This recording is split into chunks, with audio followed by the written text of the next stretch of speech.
সমান ফল শাস্ত্ৰদ্বাৰা নিৰ্মিত। যি কৈছে, যি পঢ়িছে, যি শুনিছে, যি ইয়ালৈ আহিব নাই দূৰতে শুনি পেলাই বৰ ভাল লাগিছে বুলি কৈছে, সেইজনেও এই ভাগৱত ধৰ্মৰ উপকাৰ লাভ কৰিবলৈ। গতিকে আমি সেই উপকাৰক মনোনিৱেশ কৰিব পাৰিলে ভগৱন্তই দিয়া সেই উপাধি যিকোনো এটা, কোনোবা হয়তো ভকত, কোনোবা ভক্ত, কোনোবা সাধু, কোনোবা বৈষ্ণৱ, কোনোবা মহন্ত, এটা নহয় এটা উপাধিৰ গৰাকী হ'ব পাৰিবই। আৰু সেইজনে ভগৱন্তৰ এতিয়া পাঠে প্ৰদান কৰা যিটো গতি, বিস্ময় বিচৰা যিটো গতি, সেই গতিটো প্ৰাপ্ত কৰিব। আমি ভগৱন্তৰ পৰা একো বিচাৰিব নালাগে।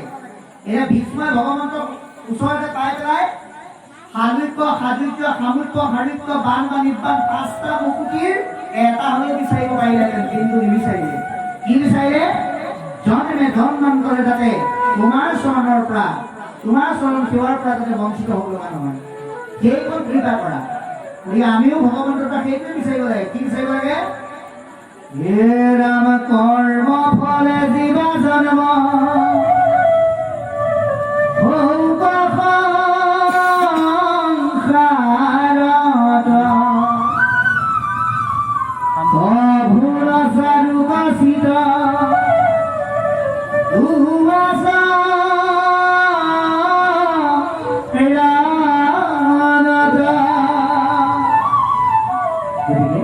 সেই চিন্তনৰ আদৰ্শ আমাক বৰ্তমান হৈ যোৱা পাতলিকা আগবঢ়ালে।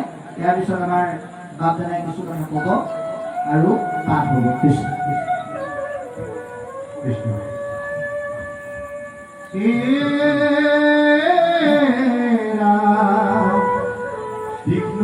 তীক্ষ্ণতৰফৰে কবচ ভেদিলা উপেৱাতীতনো কাম্পে মুখ ক্ৰোধ কৰি কৰে চক্ৰ ধৰি ৰথৰ নাবিলা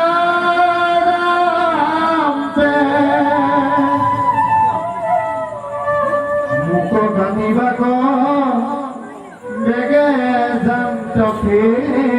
দি পৃথিৱী খণ্ডলাই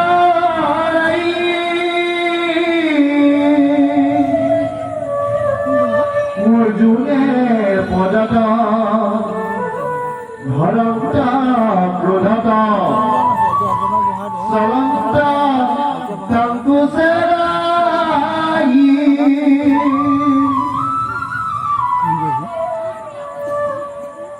ইয়াৰ আগতে আমাৰ বিনীত বাপজনাই কৈছিলে যে ঈশ্বৰক সেৱা কৰিবৰ কাৰণে আমি ভকত হ'ব লাগে বোলে। ভকত হ'বৰ কাৰণে একৰ্ডিং টু ফিলচফি, দাৰ্শনিক তত্ত্বমতে, একৰ্ডিং টু এডুকেশ্যন, শিক্ষাৰ তত্ত্বমতে কি কৈছে জানেনে? মানুহৰ জীৱনত বোলে 4টা গুণ থাকিবই লাগিব।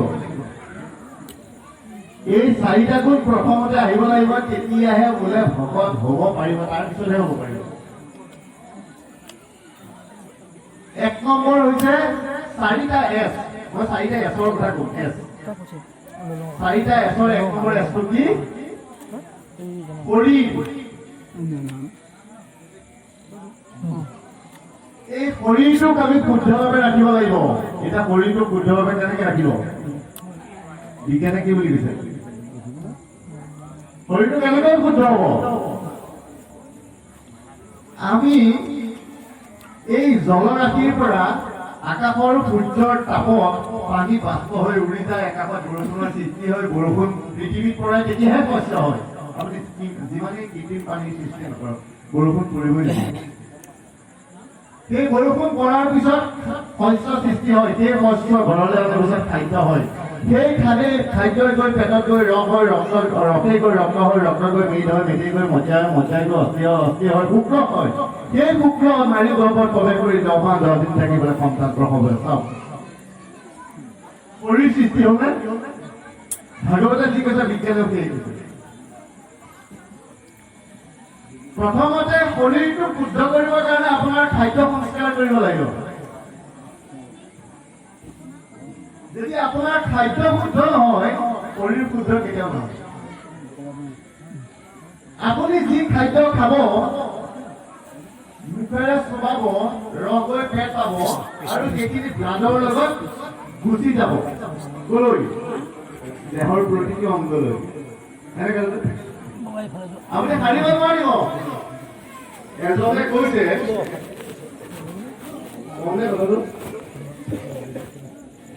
গাখীৰ এগিলাচ খালে বোলে 18 দিন সময় লাগে দেহত শক্তি পাবলৈ। এতিয়া বিয়াখন আজি মই 18 দিনৰ আগতে গাখীৰ এগিলাচ খাই বহি থাকি গাখীৰ ধুব যাম বুলি। আমি শ্বৰ্ট ৱেটো লৈ লওঁ, সহজ পথটো লৈ লওঁ শক্তি প্ৰদান কৰিবলৈ। কি খাদ্য খালে শৰীৰটো সুস্থ থাকিব, শৰীৰটোৰ সুন্দৰ ৰূপ ধাৰণ কৰিব পাৰিব, সেয়া আপোনালোকৰ জ্ঞাত। 2 নম্বৰ এছটো হৈছে সাধনা। যদি আপোনাৰ শৰীৰটো সুস্থ থাকে, তেতিয়াহ'লে আপোনালোকে সাধনাৰ কাৰণে ইয়াত বহি থাকিব পাৰিব। যদি আপোনাৰ সুন্দৰ খাদ্য খোৱা নাই, তেতিয়াহ'লে আপোনাৰ দেহাটো লৰচৰ কৰি থাকিব। সুন্দৰ খাদ্যই সুন্দৰ শৰীৰৰ সৃষ্টি কৰে, সুন্দৰ শৰীৰে সুন্দৰ মনৰ সৃষ্টি কৰে, সুন্দৰ মনে সুন্দৰ চিন্তাৰ সৃষ্টি কৰে, সুন্দৰ চিন্তাই সুন্দৰ ব্যক্তিত্বৰ সৃষ্টি কৰে। খাদ্যৰ ওপৰত নিৰ্ভৰ কৰে। তাৰপিছত আহিব সাধনা। আপুনি যেতিয়া সুন্দৰ শৰীৰটো থাকিব, তেতিয়া পঢ়াৰ সময়ত বা কিবা এটা বস্তু আপুনি সাধনা কৰি থকাৰ সময়ত দেহাটোৱে আপোনাক সুস্থতা প্ৰদান নকৰে, আৰু তেতিয়া আপুনি সুন্দৰভাৱে সেই সাধনা কৰিব পাৰিব। সেই সাধনা যেতিয়া কৰিব, তেতিয়াই আপোনাৰ শিক্ষা হ'ব, জ্ঞান হ'ব। সাধনা যেতিয়া শুদ্ধ হ'ব, তেতিয়া আপোনাৰ জ্ঞানটো শুদ্ধ হ'ব, সুন্দৰ জ্ঞান পাব সুন্দৰ শৰীৰৰ দ্বাৰা। আৰু যেতিয়াই আপোনাৰ জ্ঞান সুন্দৰ হ'ব, শিক্ষা সুন্দৰ হ'ব, তেতিয়াই আপোনাৰ কি হ'ব? সুন্দৰ সেৱা হ'ব। 4 নম্বৰ সেৱা। কিহৰ সেৱা? ঈশ্বৰ সেৱা। কাৰ সেৱা? ৰামকৃষ্ণৰ সেৱা। এতিয়া কৃষ্ণ কোন আৰু ৰাম কোন, সেই কথাটো আমি আকৌ পিছত আৰম্ভ কৰিম। কেৱল জানি যোৱা আমি সকলোৱে জানো, কৃষহেন সত্যইটো পৃথিৱী বাচক হৈ জন আনন্দত প্ৰৱৰ্তয় দুৰ্লভতে এক হৈলে কৰ্মী।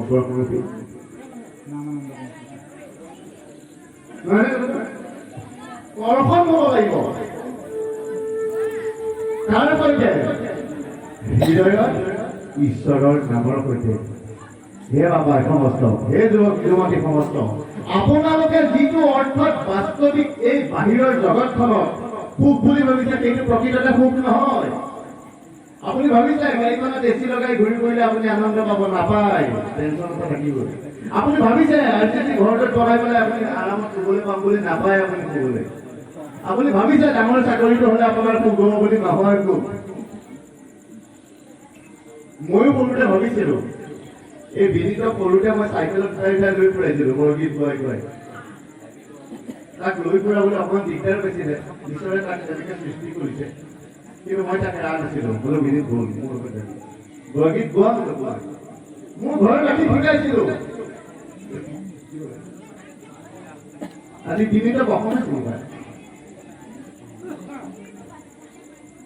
জ্ঞানটো প্ৰদান কৰিব লাগিব, সেৱা প্ৰদান কৰিব লাগিব।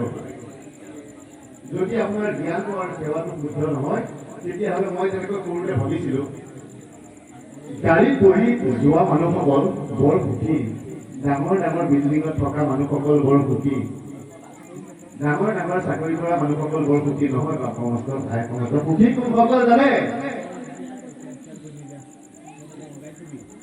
সেইসকল মানুহ সুখী যি মায়া মোহক ত্যাগ কৰিব পাৰিছে, বাস্তৱিক সুখৰ প্ৰতি তেখেতসকলৰ কোনো আগ্ৰহ নাই। তেখেতসকল প্ৰকৃততে সুখী।